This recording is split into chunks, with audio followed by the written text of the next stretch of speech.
Ok amigos, como primer paso vamos a cortar la raíz de nuestro ojo porro. Vamos a cortar hasta aquí. No queremos esta parte es muy dura.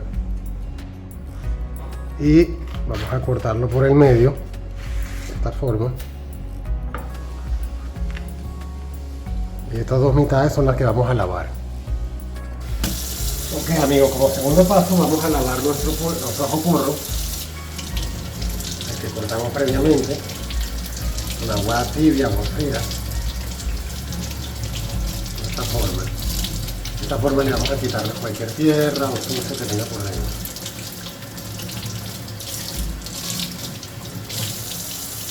Vamos a proceder a cortarlo.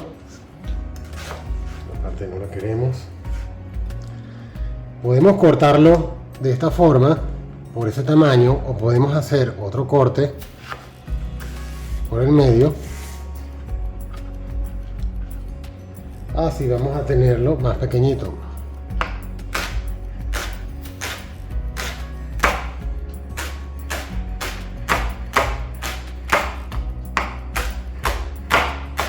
Recuerden agarrar bien el cuchillo, de esta forma.